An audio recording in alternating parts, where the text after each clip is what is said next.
Former minister and founder of Something or Other Publishing, Wade Franson is the host of Created in the Image of God, a series that examines the role of religion in society, from messianic returns to the emotive responses transmitted through our culture.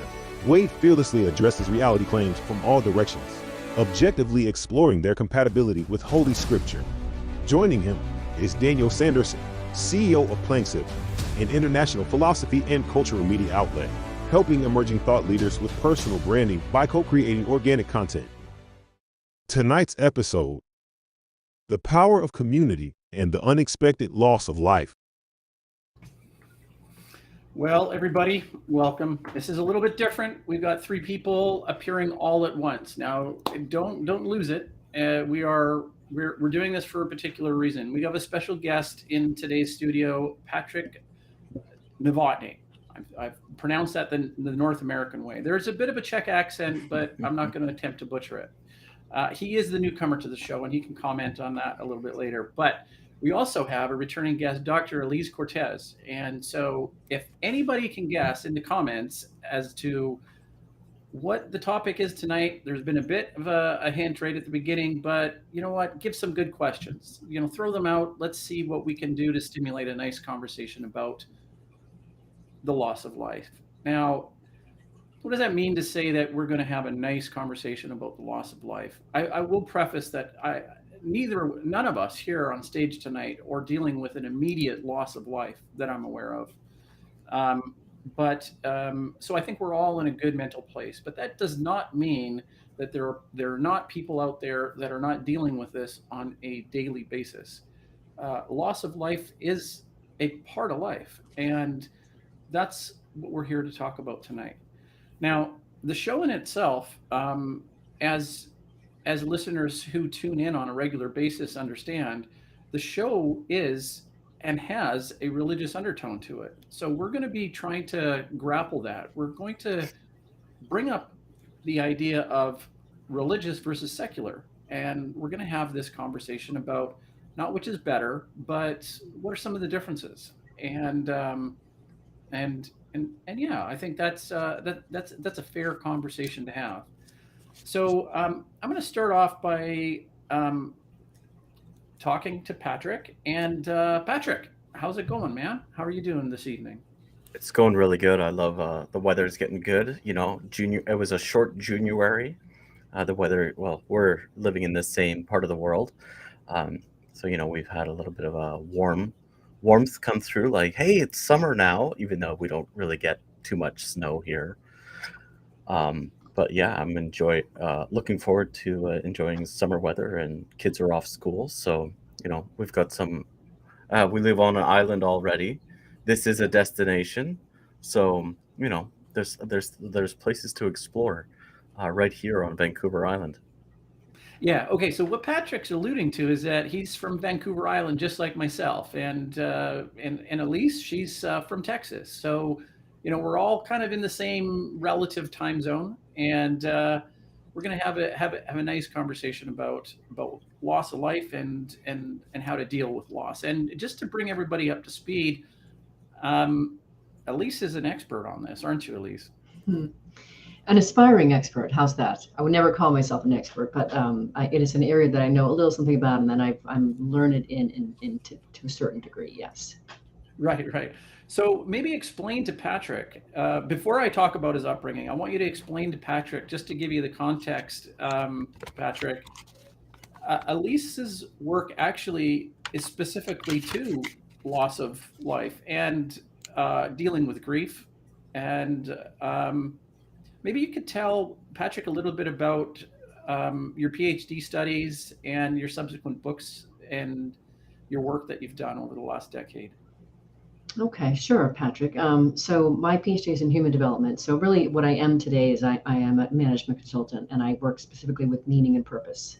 And what's really interesting about those fields is if you look at purpose, especially, purpose really works hugely in part, because we die and we don't know when the exit ramp is coming. And so that gives us an urgency with which to live. So a lot of the work that I'm doing is really about helping people to mobilize their energies and such to optimize their lives around meaning and purpose, knowing that we will all leave at some point. So that whole interest started when I lived in Rio de Janeiro in my mid-20s for 3 years, and I got to experience what it is to consume life, have a beautiful, beautiful lifestyle with a live-in maid, chauffeur, gardener, jetting all over the continent, but not feeling like I was actually giving something. I wasn't actually serving. I was just consuming, and that is actually a terrible thing for a human to experience. That's where I learned to reach for meaning and purpose. That was where it got activated for me. Fast forward many years, coming back to the United States, I did my PhD. It started in the late 90s. I researched meaning in work and identity, found these 50 modes of engagement, kept researching. And as I kept researching, I kept getting deeper and deeper into the whole meaning and purpose trail. And then I found myself hosting my own radio show called Working on Purpose. It's been on the air for 8.5 years. And then that just naturally led to me then accumulating more knowledge and ideas that I wanted to share with people, which then led to the first book in 2020, which was around purpose. The second one, which was published with Something or Other Publishing, with Women's Stories of Purpose. And then I went on to really write a couple of books about leadership and culture that are anchored in meaning and purpose. And then one of the books, one of the last books is also published by Something or Other Publishing. It's the book on loss. It's what I learned about losing both of my parents 28 days apart in January 2019, and how I learned to make sense of those losses through the lens of logotherapy and help others navigate through loss in the same way that I learned how to do so. So that's a short synopsis of where I've been the last little bit of time and how you find me here today. Wow. Patrick, what are your thoughts before I ask you, Wow. kind of lob it back to you and get you to recite a little bit of your history? Well, I want to start off with saying, Elise, sorry that you lost both your parents. And I'm sure we'll be talking more about that in a bit. Yeah, I grew up in Ontario. I was born in Montreal. Parents thought I should be in English speaking. My parents are immigrants. They both immigrated from Czech Republic many moons ago. They didn't come together. They met in Montreal, and that's where I was conceived. I was born there. We moved to Ontario. I guess my dad was looking for particular machinist work that he does. So I grew up in Hamilton, Ontario. I guess that's people have opinions about Hamilton, but I moved to Victoria because it's a very beautiful place, and we didn't have the same sort of weather. It's a very nice mild weather. I probably grew up as a pretty normal kid that got into a little bit of trouble, but nothing extreme. I ended up joining the Navy Reserve when I was 18 years old. Not knowing exactly, having direction of where I wanted to go. I made some of my best friends joined at different parts of the military, so that was sort of a motivator to join and do something. It was an amazing experience. There's some friendships there that I bonded with people that have since passed away, not due to anything in the military. That's been a great experience. I stayed there for 5 years. I ended up being posted out here in Victoria. Met my wife here. That's kind of the long and short story of like settling out here. That's the kind of convincing factor. Be like, oh well, it's really nice here. Oh, and there's a girl that I really like. Mm-hmm. So, made the move, drove across Canada to settle into Victoria. Victoria is not an easy place to settle into. It could be a little bit cliquey, I would say. It's harder. People have said this. It's hard to make friends. I just found that the longer I've been here, it's quite easy to make friends, but you have to put effort into it. And and I came here not knowing what I was going to do. I just knew I'll figure it out once I get here. I did some construction work, and then I ended up getting my real estate license. So I've been doing that for the past 20 years now. And there's been some challenges in that, but Victoria has been a great place to raise a family. I've got 4 kids now. How old are they? Hold on. 11. They will be all odds this year. 11, 13, 15, and by October, 17 years old. So, parenting is tough. It's challenging. but it's rewarding. Mm-hmm. Yeah. All right. Well, That's probably, without dragging it out too much, that's kind of the high level view, right? Oh, well, the purpose of that part of the show is really to give the viewers and each other, all of us, kind of a context for who we're actually speaking to. So let me throw this out to you here, Patrick. Let's jump into belief systems, in particular, a church and the advantages of a religious substructure, I guess, for loss and for grieving. Is this something that you've been able to witness firsthand, or is it more theoretical? What are your thoughts on that? Firsthand. Mm. Not that I haven't, um, so I deal with a lot of people for work and at different times in their lives. So, it's without, sometimes people are not willing to share, what's exactly going on in their lives and their motivation behind making a big change in their lives. But you can tell, and they will tell you after a while, right? But they just need time, before they confide in you, right? But personally, where can I start with this? So I grew up in traditionally, like, Czechs are typically Roman Catholics, I guess the majority of them. So being in Montreal, that was kind of a good fit. Um, my cousins and my aunt and uncle, they went to church, so I went to Sunday school once in a while with them. Our family didn't really go to church, but it seemed like there was a belief in there, but just not in a traditional, customary manner. Like, we didn't go to church. But and then as I grew up, it always seemed like, questionable to me. Like, oh, is there really a God? Is there such a supreme being? Well, what about all these other religions? And then all these other ideas started coming in and sort of confusing my thoughts. So um, I was skeptical for a long time.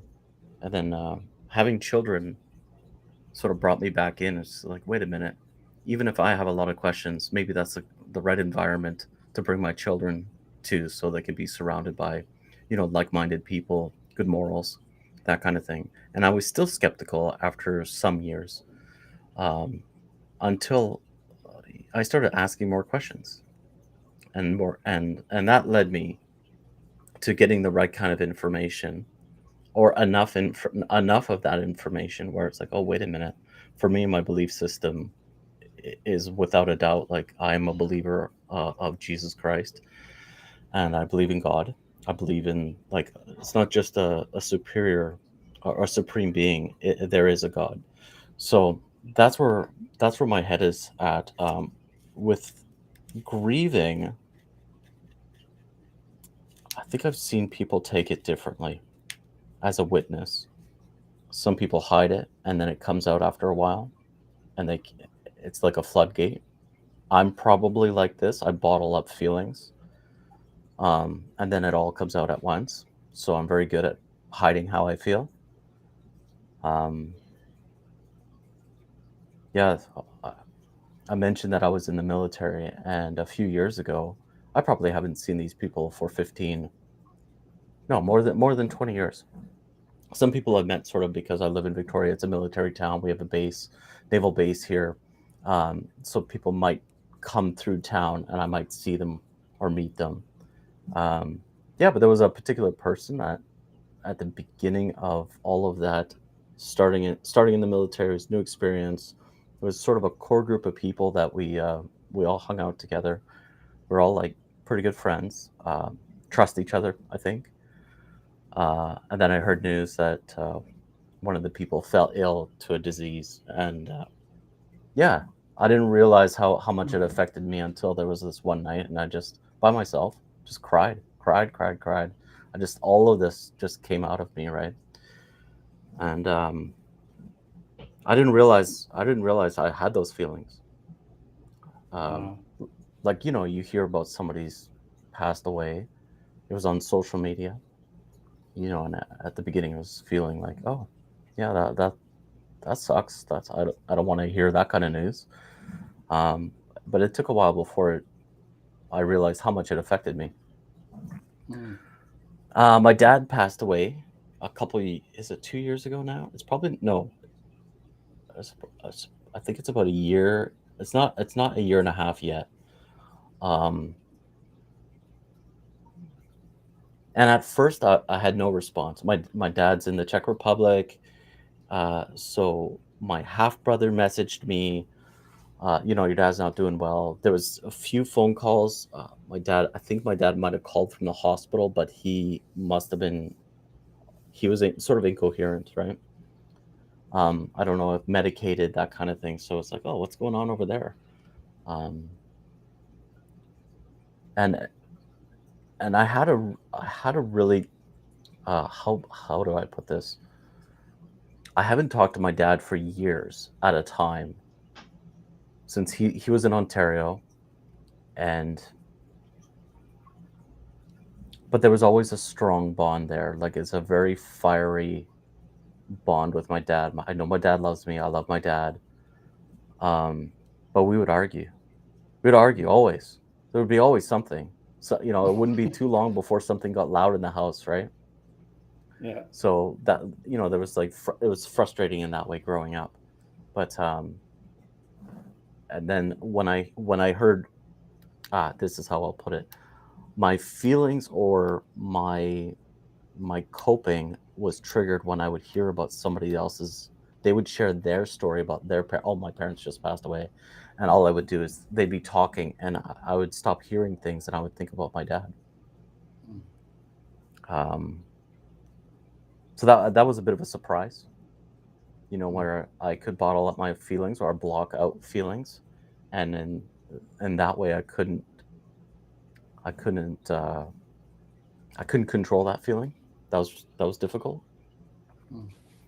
So I could keep rambling, but No, that's like, I mean, and I don't know if on a spectrum of hosts whether I'm a good host to let that, but that when I feel somebody is tapping into an emotion like you have been, I want it to unfold, and I think that's important. I think people gravitate to emotional honesty, and that's really what you were doing, and it was. I want to thank you for sharing that.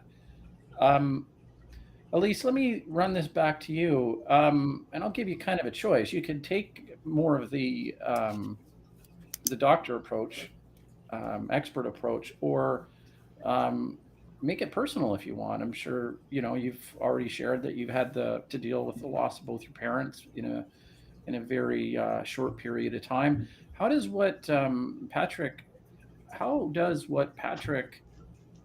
uh, what he's saying? How does that resonate with you? Does it does it trigger anything that you feel you want to share? Thanks, Daniel. Yeah, I'm going to go the non-doctor route here for that personal route. I was present as you were sharing, Patrick. I could hear it, just like I think what Daniel was getting present to is we could feel you kind of feeling your way in the dark, if you will, trying to be able to articulate what you were feeling and how things occurred for you. And I could feel you kind of going down memory lane a little bit as you took us through that share.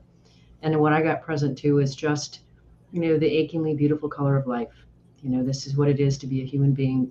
We are walking the planet. We don't know what we don't know. We're grappling and trying to understand and make sense of all this myriad of data that comes our way with, just living in the world. And then when we lose someone we love, it doesn't always make sense. Seldom it makes sense, especially in the beginning. So what I got present to is just, that what I love to do in the work that I do is I loved the intimacy of being with people. In my work, even coaching with executives, there's an intimate exchange there. You are in this person's world and life. They let you in, just like you let us in. And that to me is the most precious thing about getting to do this kind of work and having these kinds of conversations, is that intimacy, that connection where you share on that beautiful level. And in so doing, you invite the rest of us to come in with you. That was what was happening for me. And then therefore you expand the room. Patrick. Isn't that amazing? Sorry, Daniel. Oh, and you punctuated it so nicely, at least, to expand the room. You really do, right? You really expand it, and I'm gonna further expand it. I think if I'm using that metaphor and illusion properly, I something happened exactly what Patrick was describing. I'd simultaneously kind of thought of a few different things and applied that vignette on my own experience. Um, my stepfather had passed away a number of years ago, and it was and my grandfather, which was a kind of like the patriarch of the family, and they it's not that they weren't close together. There wasn't um, even a direct relation between the two of them. It's just that they were significant people in my life, and I don't think I realized till afterwards. And then I want to bring this back into a religious context for a minute. I'm I've said on the show I'm a secular believer. I'm gonna take that for what it is. It's just I maintain the secular anchor, but it just there's a beauty in belief that that's growing in me that I'm really appreciating and enjoying. So my point is, I think when younger people are experienced or are exposed to certain things, major life events, they don't quite know the gravitas of these events. They don't, right? And I felt like somebody who had experienced loss of life, but not somebody so significant, like so part of your being, right? And then it starts to make you reflect about those other people in your life that are also very, very significant. And you can imagine, you can say, there's going to be a day when I won't be able to hear them on the telephone. I won't be able to hear that voice, or I won't be able to have that argument, as Patrick had explained about his dad. No longer will I be able to have that. And then I'm not even going to describe the emotion. I'm just going to say there's something there, and we can try and unpack it, but I don't even know if it requires explanation. It's just the fact that you realize that there is a finite factor to that piece. And for me, I've reflected on it and thought it's remarkable. And just as an observer, witness, maybe, as Patrick had said, and I know the undertones of religious undertones there, or overtones, right? But you can think to yourself, you can think, as flawed and incomplete as we are, our memory is something that dissipates. And when you think about it, if our memory dissipates, oh, and hold on a sec, I think it was a really great point, but this thing of mine is making some weird noises. So memory will dissipate, and you won't be able to picture that person's face anymore or hear their voice anymore. There's a period where the memory lives on, but of course, if that sound came back, you'd instantly know it, but you can't recall it. You can't quite make out the face and as much as you would have as the time moves on, right? Mhm. And I think that's really interesting. So going back to the point about the young children, I think that's maybe an interesting aspect of either family or the idea of exposing children to a religious institution is they don't quite understand it until they start to progress through life, and still until they. Would you agree with that, Patrick? From my experience, 100%. And I find um, our kids, they're almost accepting accepting it just on face value of what's being told to them, especially at their younger age. Um, like this is there is a God, there's Jesus, and they sort of don't question it until they sort of maybe get a little older and they test you, right? And it's almost like I'm not ready to be tested. I'm still on the journey myself. But I'm hoping that you know, leading by example, like by my faith, that will be enough. Even if they stray, or even if they, they're teenagers and frontal lobes are not fully formed, like gonna be, they might do some stupid things, and make irrational decisions. But that that our example as parents will be that shining light for them. Even I've heard so many stories about, especially someone's grandma. Parents might have been atheists, non-believers, something, but grandma was a believer, you know, and would constantly pray or talk about prayer, or say that, I pray for you all the time, Daniel. And then after, when everyone else has given up, grandma hasn't given up on you and continues to pray, and things turn around. So I've heard that story from many people. I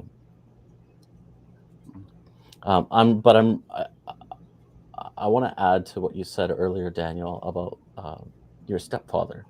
Maybe that's not kin, but it's somebody who's made an impact. And I think the ones that I think the ones that will affect us the most in grieving will be the ones that have impacted us or created a bond.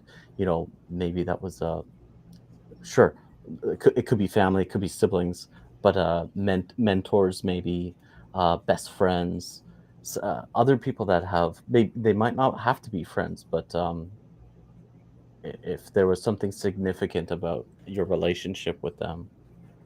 I'm sure for not me.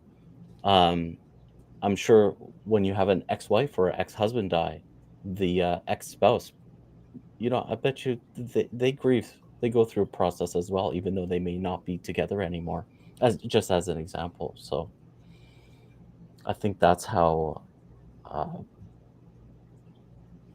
yeah, even people from work that meant something, right? Hmm.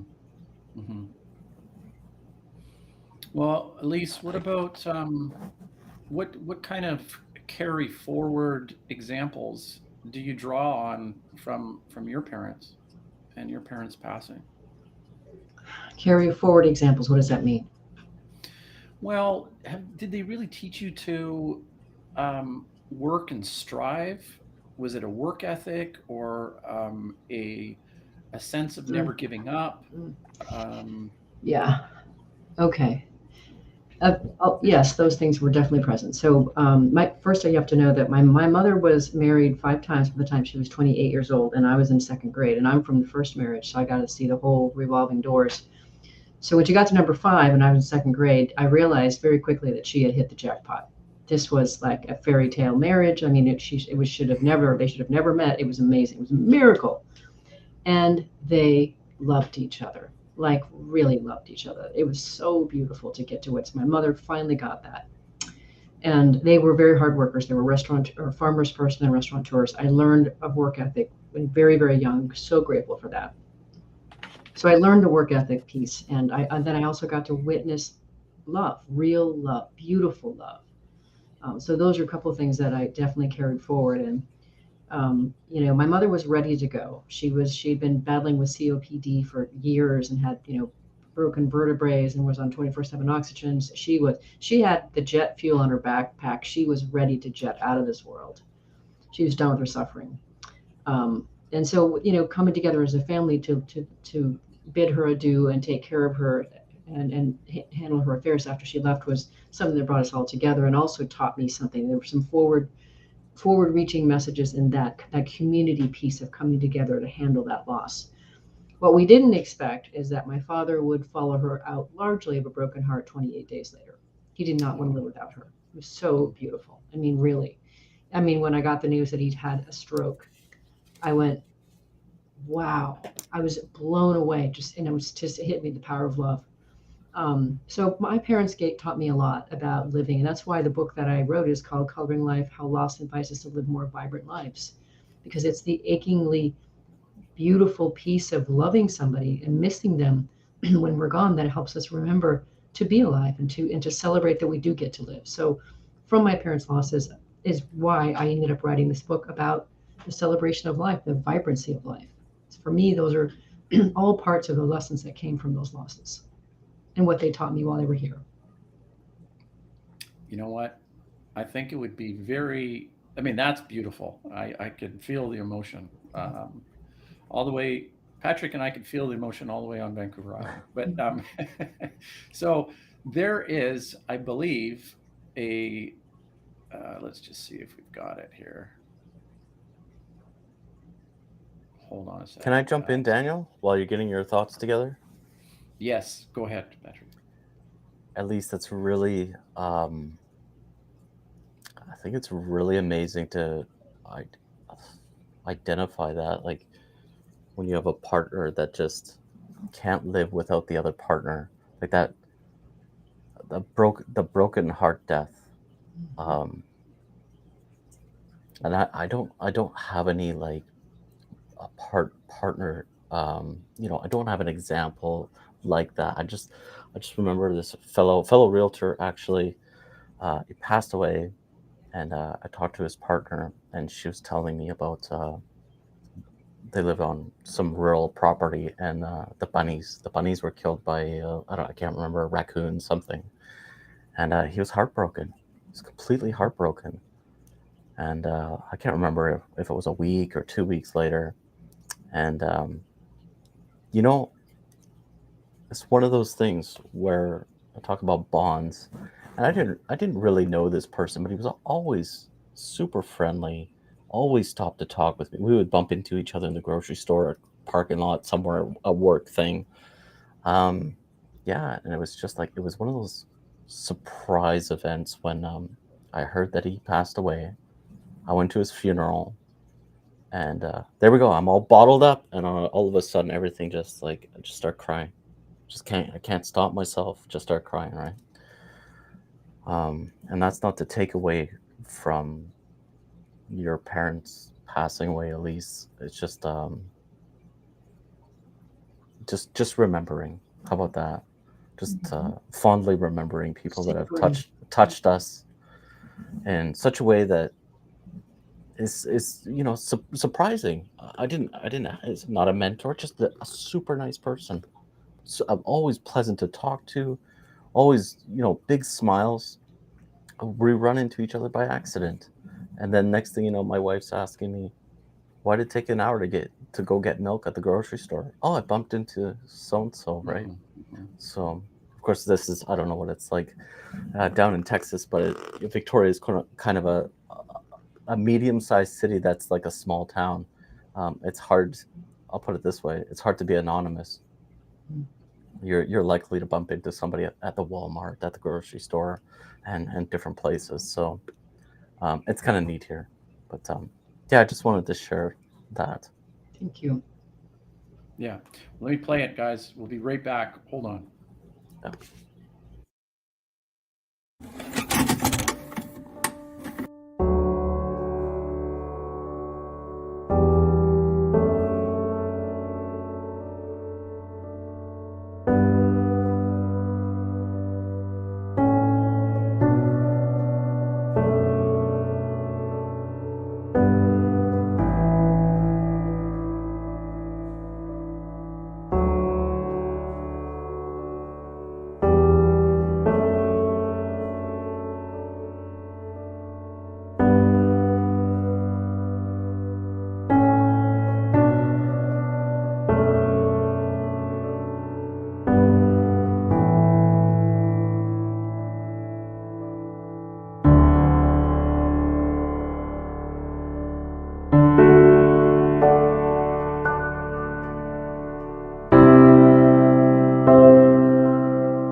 guys, I'm back here with one particular comment, and this is from Ensign Rahim. He says, "Is the feeling of loss necessary for our growth and development?" And that struck me as very interesting.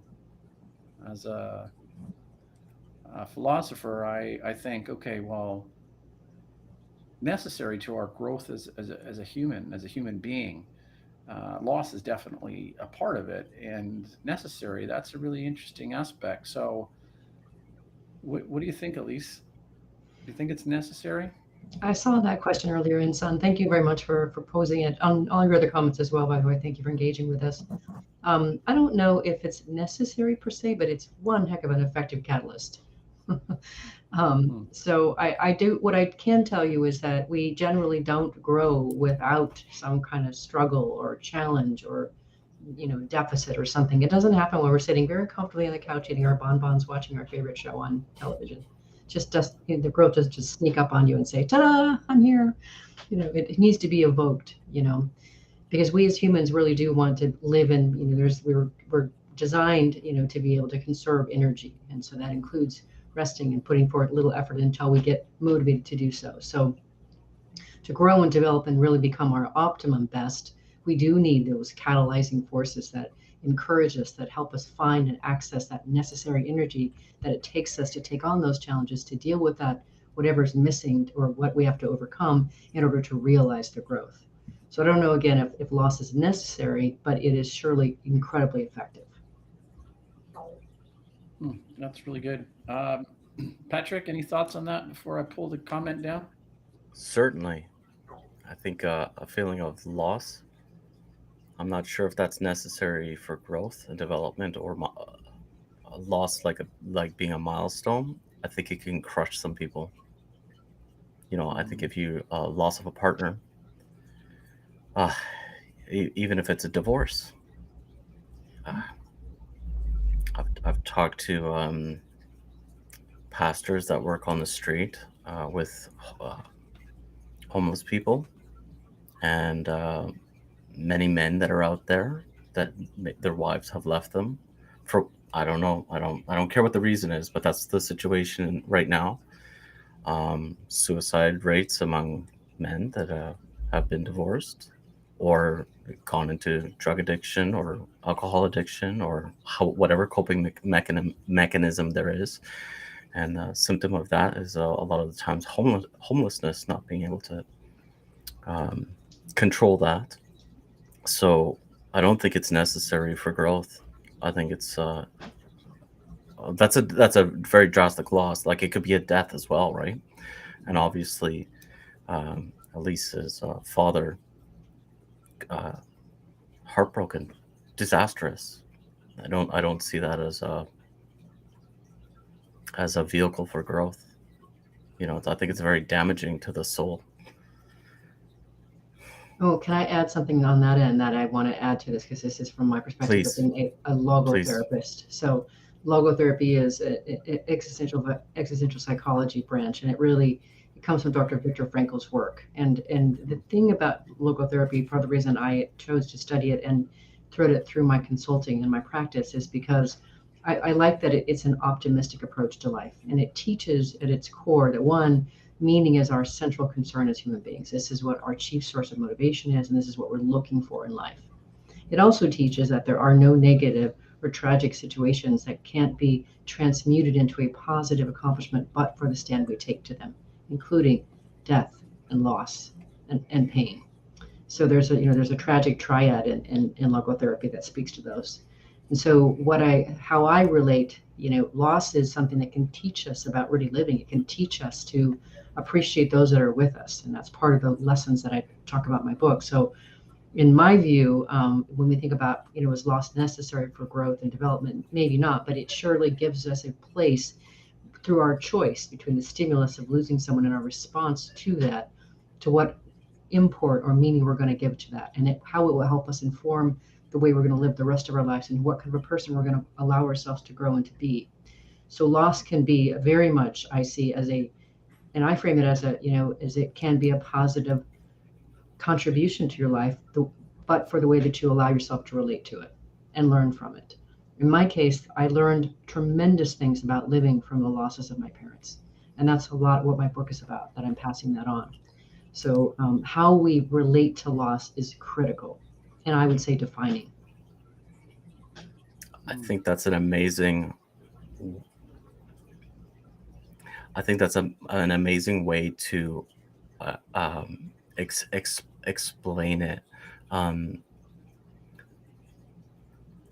maybe where I'm coming from is not everyone is as strong-willed to come through on the other side. You know, Viktor Frankl probably read one of the best books I've ever read in my life as a Holocaust survivor. Mhm. Incredible journey to come out through that, and then strong enough to bring to the rest of the world what happened in his story. So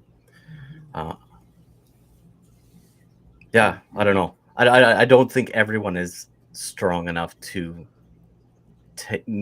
Let's say there's a certain amount of population that is strong enough that they can really take a beating, or they can take a tremendous loss in some way and survive that. I think many can't. I don't. Yeah. So what you're describing, Patrick, is that in one side there's the fragility of life. I think that's the theme you pull out. It's we can be very fragile and at the same time resilient.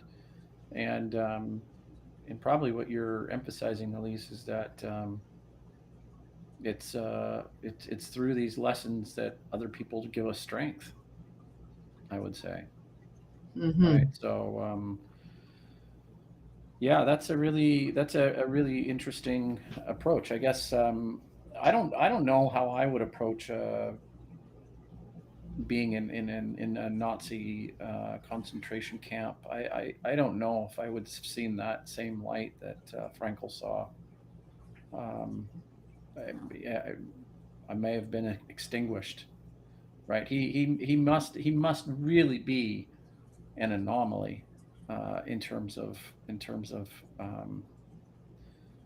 some sort of a, if you're describing it as a guiding light that teaches humanity, that's a pretty special being to be able to do and go through what he went through and still be able to um, I guess yeah.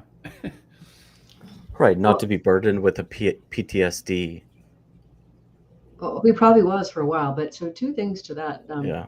brilliant point, Daniel. Two things. One is he wasn't the only one that got through it that way. What he discovered through his work was, and this is, he went into the the concentration camps with this idea, his theory of the import of meaning, and what he discovered is that those fellow comrades in the Holocaust camp with him, the ones that actually had hope, something that they felt like they could live for, they were hoping for when they could get out. Somebody's waiting for them. The work they were going to get to do when they left were the ones that generally survived. And it was the ones that lost that connection to possibility, to something to live for, something to strive for. The ones that literally could almost immediately be the ones that fell over and died right there next to him. So he wasn't the only one that carried that through. He is probably the only one that carried through and went on to write 40-some books and have been an instructor to so many thousands of us who have now taken on his torch to become a logotherapist. I did also help co-found the Viktor Frankl Meaning Academy as well, so I am continuing his work. The second point that I wanted to make about logotherapy that's very pertinent to this show is what logotherapy is really doing at the very end of the day is it's helping people to marshal and presence their own spiritual resources that are always with them, regardless of their faith. And that's one of the reasons I love logotherapy, is that you're, by practicing it as a counselor, as a therapist. I'm not a clinical therapist, by the way, ladies and gentlemen. What you're doing is you're helping the other person gain access to those spiritual resources that are already inside of them, activate them, and help them deal with that loss.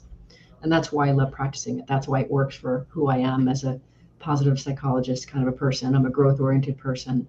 One of my values is, empowerment, and certainly growth and learning. They're all other ones.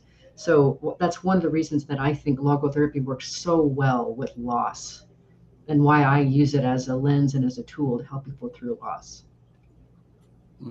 Interesting. So, for people that don't know what logotherapy is it derived from logos, like the word, and the philosophical and religious um, meanings of logos? Can you explain that? Yes, it's logotherapy comes from Greek meaning, of course, and then therapy, of course, is the treatment of such. So it's really a treatment, through meaning essentially, and so it's really helping people to discover the meaning behind whatever happens in their lives. What's in there for me to learn from that?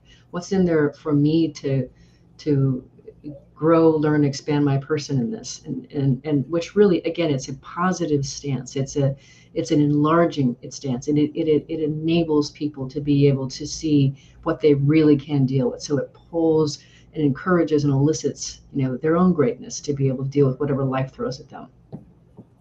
Interesting. So, this is a fairly well established discipline, I guess, or Hmm. since approximately the 1940s, I suppose.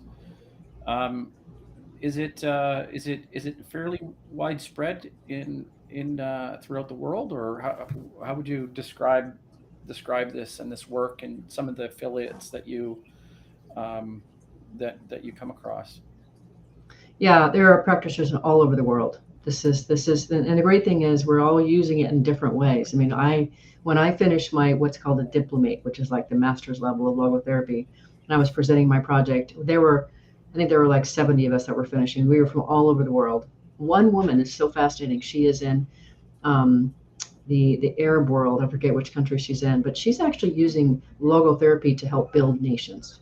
Now she's a little small stick of a woman, 38 years old or so, and she's helping to use logotherapy to build nations and create peace in the Middle East. I think that's pretty amazing. There are people that are using logotherapy as a way to be able to help people gain their optimal physical health.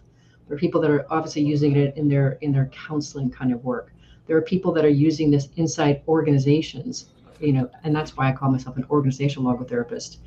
You have people like Dr. Alex Patakos, who has created a whole house of meaning. Meaningsology is his methodology that he uses in places like the United Nations and other amazing places like that. I mean, it's incredible what's being done with logotherapy today. So yeah, it's a thing. Interesting, interesting. What does meaning mean to you, Patrick? Did you know it was so extensive, i.e., a discipline of logotherapy, or um, what comes to mind when I say logotherapy? I wasn't aware of logotherapy. It sounds interesting. Um, if it's starting to talk about like I'm completely unaware of what the history is or what's behind it. So my questions would only be like it goes back to faith, right? So if it goes back to meaning, you want to be careful not to make up a meaning or make up a truth. Um, to be that would be my only approach would be I don't want to be misled away from the truth. That's all. But Hmm. I don't know anything about it. That's very interesting. I don't really even have a question for you after that, but I do see that the void or the gap around meeting is filled with your faith, and I would imagine at least that um, this is part of how you would survey the landscape of somebody when you engage with them in therapy, and probably ascertain how important their faith is and how they're individually driving meaning. Would that be a fair assessment? You're not trying to talk them out of anything. You're really it's an individual experience, I suppose. Is that fair to say? Everything's individual. So yeah, definitely we're not talking anybody out of their faith or what they believe, and when it comes down to whatever their faith system is or belief system. No, that has nothing to do with what we do in logotherapy. And one other important thing that I need to say about it to help get your head closer to it is what we recognize in logotherapy is that for something, meaning is always registered along that which we value. So, Daniel, what you find meaningful might be very different from what I find meaningful. And the same thing is true for you, Patrick. So, for example, since I value learning and growth, and development, I am always going to have, my lens is going to be that I will find meaning when I feel like I'm learning. Like, to me, this is a meaningful experience because I like to connect and I like to learn. Might be terribly boring for somebody else who's listening to it, or maybe who's part of it. But for me, this is meaningful for me because of what I value. What we can look at when it comes to loss is, if somebody really values being, say, the provider of the family, and let's say it's the man, and he loses his wife first, he can there's one way for him, he can start to make a little more sense of losing his wife, and that he can start to remember that he got to provide for her, gave her a beautiful life, and she appreciated that. And that's a way to start to relate to her and who she was in his life. Even though she's gone, it gives him a capacity to relate to her and enjoy her and love her, because he got to be who he wanted to be in the world in relation to her, even though she's not here anymore. So when it comes down to the meaning aspect, we're always thinking about and trying to relate to the world through that which we value. And when we understand what we value, we can then choose how to discover meaning in that which those events catalyze or surface or elicit that particular value. So it helps you, it just helps, gives you a lens, a way to be able to connect with it through your own level of import, which is your values, and definitely never taking away from whatever your belief system is, your religious upbringing might be, anything like that. I can relate with that, Patrick. I mean, as somebody that kind of bridges, I said before, a secular believer, I can, I can, I can hear what Elise is saying, and I can think to myself, um, yeah, that makes sense. And even as somebody from, um, I guess an outsider's perspective in the religious framework, I can say, I I still know and aspire to be uh, the best husband that I can be, and the best father that I can be. And I would say that one of the things that a church organization, a faith could do is um, improve that. And I'm not saying that that's not that an atheist can't have that. I'm absolutely not saying that, but I can see that how people can derive meaning from those traditions. And so yeah, it's almost like you tap into that. Is Mm-hmm. that Yes, very much so. Well said. You allow it to activate. Essentially, you're activating that meaning system. And because meaning is our chief motivator, it's our chief source of energy, then there's something in that to be able to use to help us get through the loss, to make more sense of it, to grow from it. It's that vital energy that we've been talking about here. And when it comes to living, right? Even some of these comments here from Insom. mm, mm. So Patrick, is that God's work, or is it anathema because it's not described in a particular kind of church doctrine? Is there any pushback that you hear when you listen to that?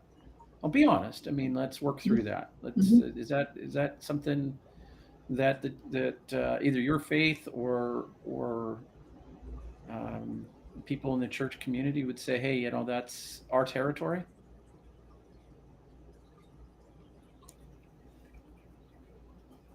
Um,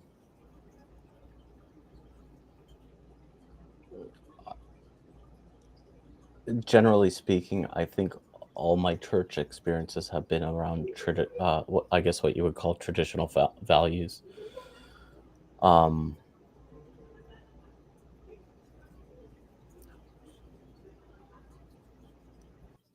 Not sure what I can add to that. I'm not. Well, no, no, that's good. That's good because I don't want to Yeah. lead you somewhere that wasn't, didn't come to mind, right? So that's actually a good sign. It to me says that um, I don't know, to use, you can have your cake and eat it too. So Elise is doing good work and perhaps even God's work. So that's very uplifting, right?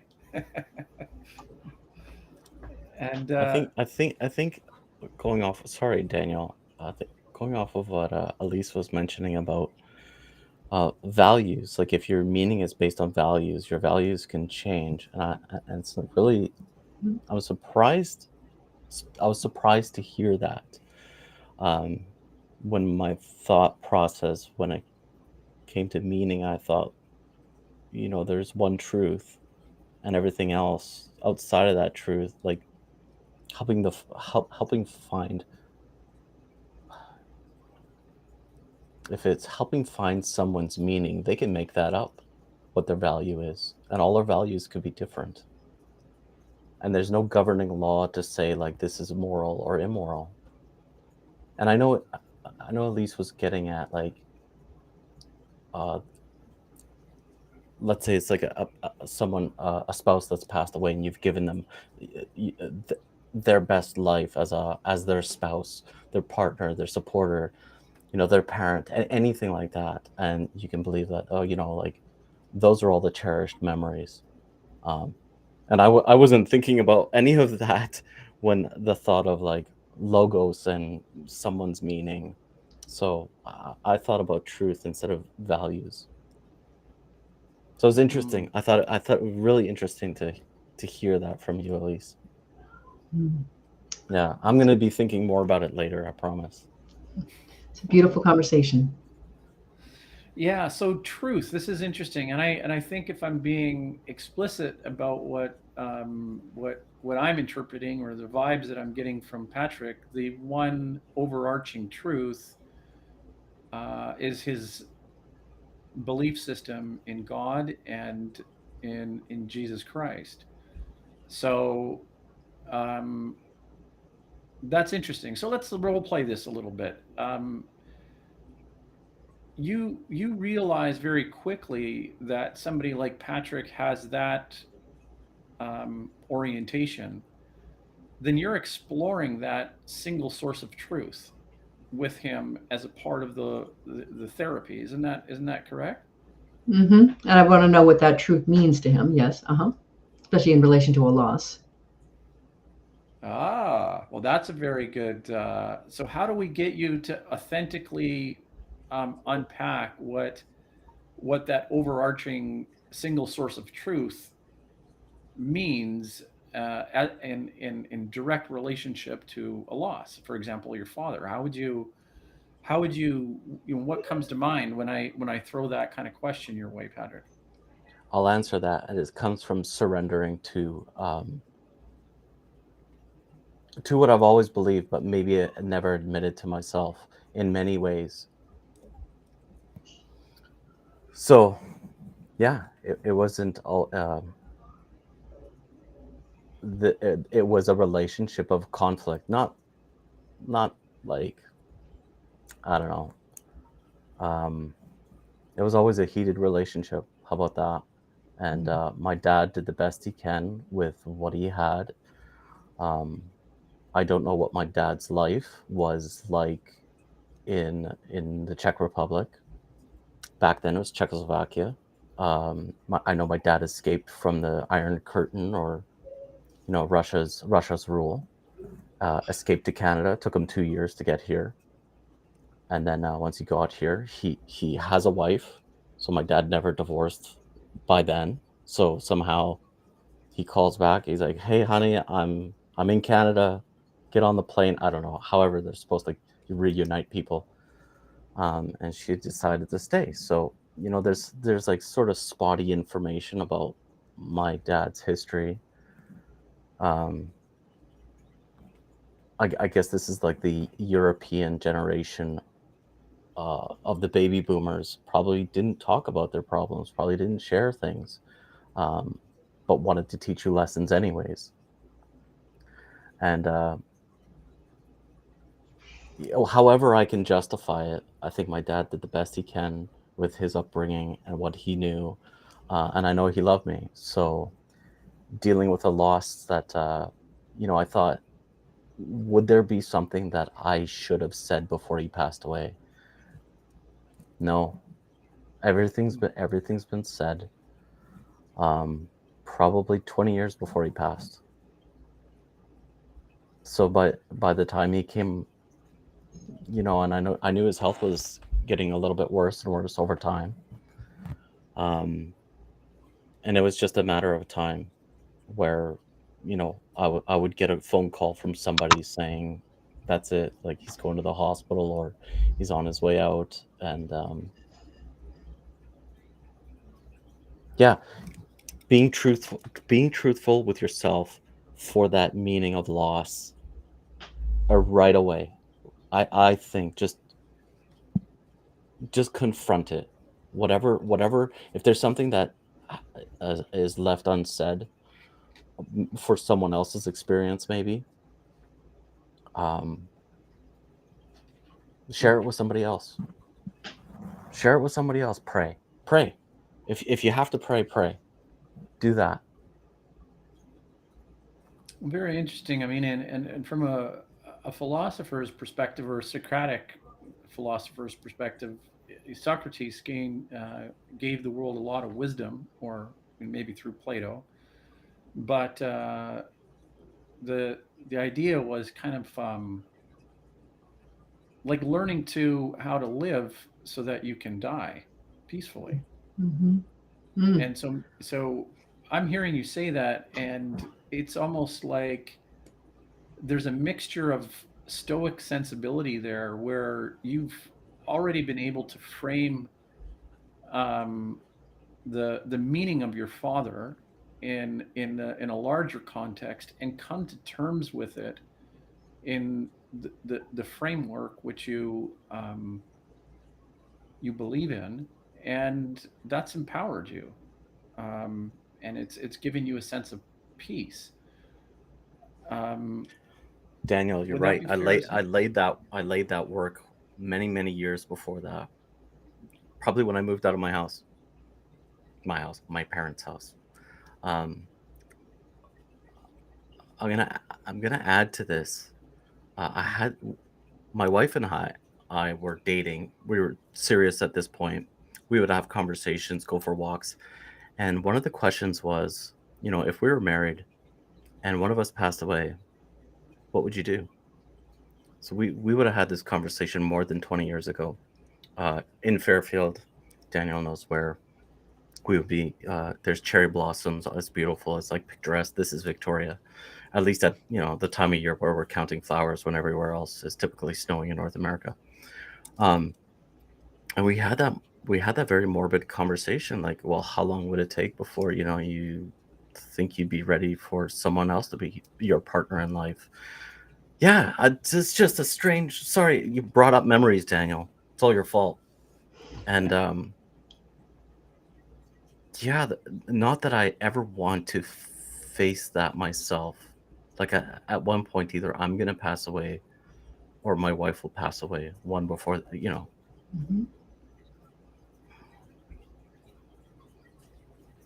I don't know. It wouldn't be the same. It would not be the same as my dad passing away, or my grandma passing away when I was like a teenager. We were all around her bed, me, my cousins, my aunt, maybe my uncle. It's kind of blurry. It's a long time ago in the hospital, and her, we were there in time to say goodbye, and her to go all silent.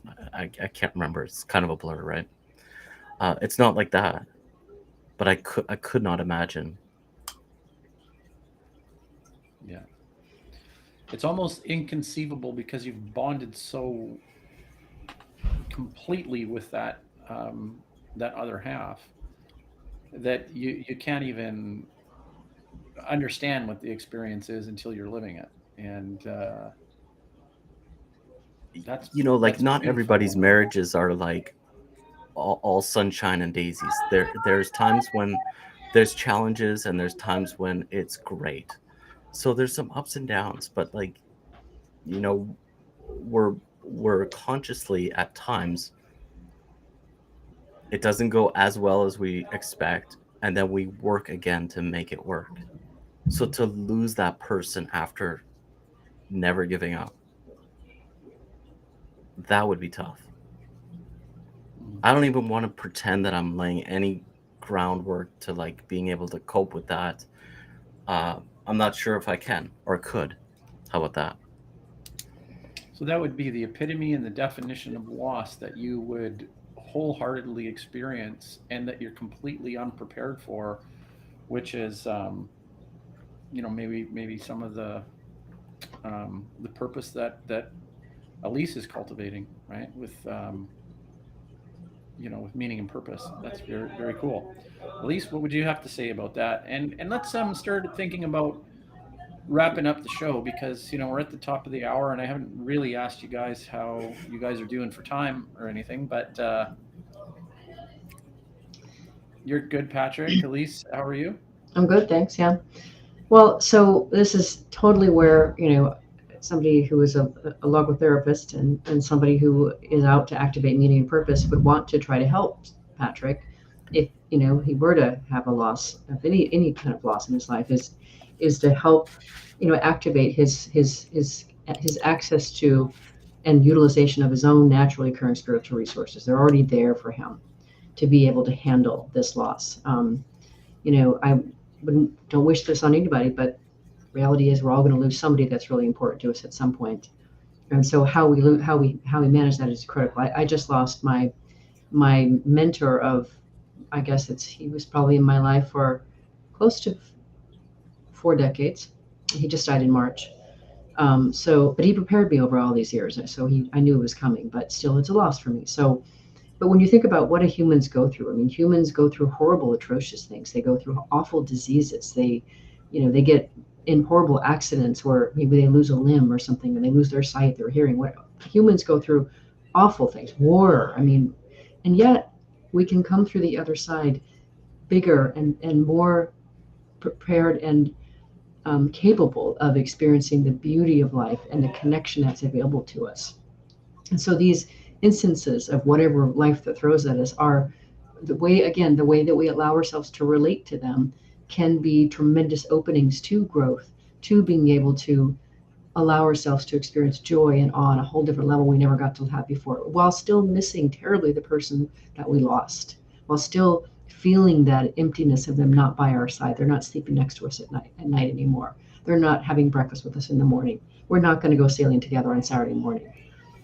So it's the space to be able to help people recognize the beautiful resilience and strength that's already in them waiting to be activated. It's there. Humans are amazing, amazing creatures. So of course, what am I doing in the world is I'm trying to help steward that strength, that growth journey, to embrace the fullness of humanity. And in so doing, the beauty of life that really is there, even when we lose people.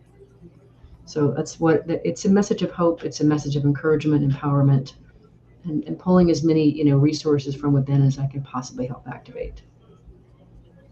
That's amazing. Thank you. It's amazing work to get to do. Let me tell you that. It's amazing work to get to do. Provides a little bit of meaning in your life, I suppose, at least. It does, just a smidge. Just a touch. So Patrick and I have a bit of a connection. I didn't have any desire to really go into great detail about it, but we have this mutual. He was a friend / acquaintance, and I'm not sure to the degree that he was for you. I'm not going to bring his name up because it's maybe not really fair. But anyways, I found that we have this shared acquaintance friend, and very quickly he went from healthy, father to in the hospital with cancer. And being a cancer survivor, and it's come back. Yeah. And it was just very shocking because I think it's pretty advanced and pretty serious. So I mean, this is something that the C word a lot of people have to face, right? But I was really taken about how fast that that happened. Mhm. You're going about your daily, weekly regime, and then all of a sudden he's just flat on his back, Yeah. and Hmm. what was your thoughts about it? Did you get hit the same way when you heard about that, Patrick? I was a little bit surprised because he was sounding so positive. I can't remember if it was like September, October last year. He said, his throat was hurting. He's going to go back in there, and it seems optimistic. And then by the time he had the appointment, and I followed up with him, I didn't hear back. And by then we were texting, and yeah, it's advanced stages. He only has so many months. Um, and Christmas happened, and then followed up a little while after, and he's saying, well, I can't remember exactly if it's 6 to 12 months to live, and it's already been 6 months. And I thought, like, it's for somebody that I probably didn't spend a lot of time with. I'm sure I spoke to on the phone for many more hours than actually being in person. And I'll put it this way: when I first started real estate, I thought, why would I ever become friends with realtors? They're not going to buy a house from me. They're not going to sell a house for me. Why would I associate with other realtors? Like, in my profession, it took me 10 years before I started being social and connecting. These are the only other people that understand what your problems are. We go through all the same things. And then we add, I'm sure this is similar in other professions or sales or anything like that, but and then you start adding on top of things like people passing away or getting sick, and divorces, everything under the sun, bankruptcies, and those are, everybody's going through not the same problems, but everybody's going through something.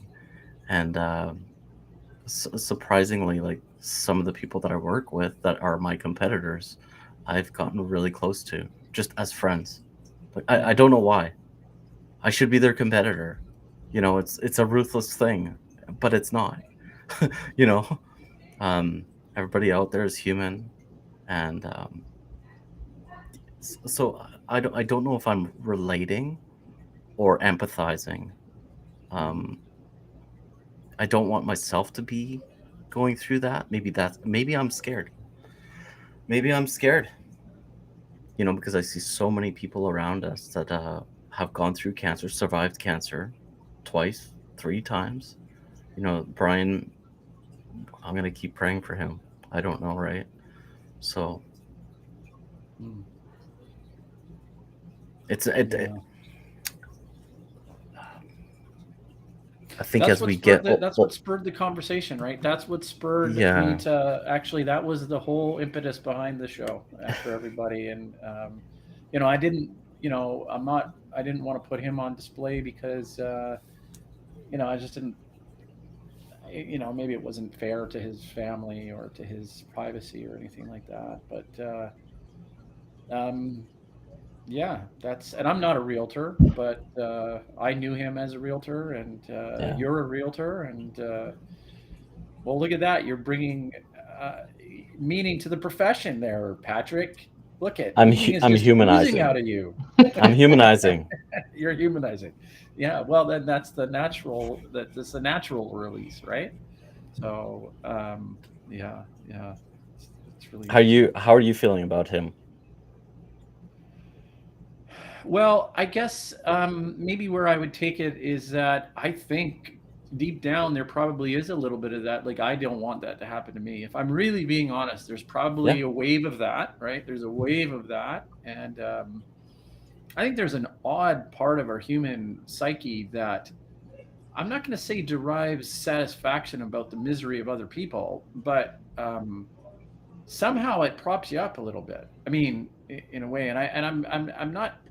I'm acknowledging that from a standpoint of something sobering and blessings. Count your blessings, and then Mm. they say, well, if that was the extent of your depth, then you'd be a pretty shallow person, I'd have to say, right? Because that's, if that was then, now I pass the torch on to either Patrick or Elise, then I'd say, Dan, you kind of missed it, because that's a pretty shallow, vessel that you're inhabiting.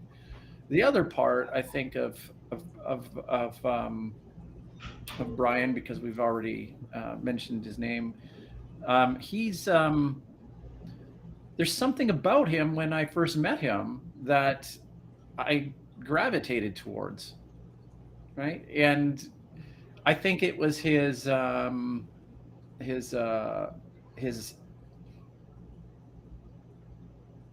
persistence, for sure, but I think it was his business savvy persistence and willingness to problem solve, right? So then we just get into this engaged conversation about stuff, and I think we had talked about tiny homes, or and that was interesting about him, because it is interesting about him because from an outsider, I think if you don't have a history with a realtor, then if you do come across somebody, you want to have an interesting conversation with them about potentials, or it's not either binary, or you're selling yes or no and will you sign on the line. It's kind of like, tell me about a few other things, build some rapport, shoot the shit, let's network, and see how we can cohabitate in this idea of meaning together, right? To a limited degree. And I think that network effect of people within your community, I think that's really important. Tonight, at least, they said that this has been a very valuable conversation. We are deriving meaning in real time, which is very interesting, probably because we're approaching this in an honest way. And I think that that is unforgettable.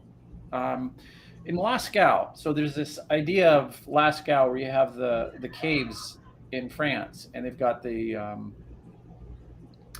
handprint. You've seen them in the caves, right? Where this like declaration of human beings. Okay, so at least this is 30,000 years ago. You've got cave paintings, and you've got pictures of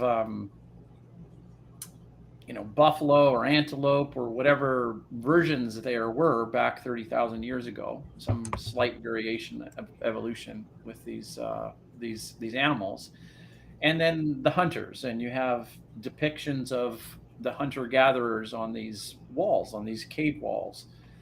And it's always just amazing to me that this is almost like a captivated experience of theater, because you'd have to crawl into these caves and with a flickering candle see almost some three-dimensional sort of movement on the walls. Well, one really, really striking image is the hand that's facing on the wall. And I think people intuitively know that means I was here, that and we can 30,000 years relate with that. Where am I taking this sort of sketch and this vignette of the Lascaux cave paintings? Well, viewers, I want you to think to yourself and hold your hand up and think, how many people in this world love you and truly see you for who you are? Now, maybe the lucky ones amongst us might have both hands up in the air. But there's not a lot. When you really, really drill down to how many people really, really love you and can experience your who you are, it's, for most people, it's a fairly small number. Mm-hmm. And I think that's just that's a nice thing to, I think, maybe meditate on and end the show on. I think something for people to think of. And any last words, Elise, Patrick? Um, I think people do we metaphorically? I could be wrong. We still leave handprints on cement to leave our mark.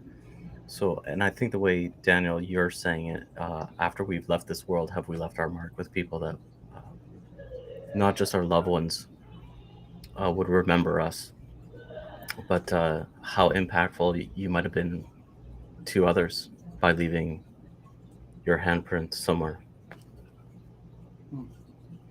It's beautiful. I would just say that everybody wants to matter. Everybody wants to know their lives matter. And that I would say that along the way, that the extent to which we are capable of being able to fully experience the beauty of being alive and having relationships in our life, the extent to which we can actually discover and experience that meaning is really what adds all the color and the richness to our lives and allows us to be able to further give that imprint, to actually make that bigger difference to those in our lives with whom we touch. Very nice. Very nice. Thank you, guys. We'll end on that. And I'm going to end on an advertisement. And it's not to cheapen it. It's just because it seems like something I've neglected all evening. So thank you guys for joining me. And thank you, everybody, for watching. Thank you, Daniel. Thank you, Elise. And welcome to Something or Other Publishing, or as our friends like to call us, Soup. Soup is a platform that connects authors, readers, and service providers in one convenient place. Choose Soup if you're an author with a great book idea and you're looking for a publisher offering hands-on coaching in some of the best royalties in the business. Or if you're a reader who enjoys engaging with celebrated and emerging authors. We already have over 3,000 of them, and more are joining every day. You can even win free books by voting on their book ideas. Or maybe you're a service provider and you're looking to engage with over 3,000 authors. We're here to help. So whether you're an author, a reader, or a service provider, you're in the right place at Soup. Contact us at help@soupllc.com to learn more.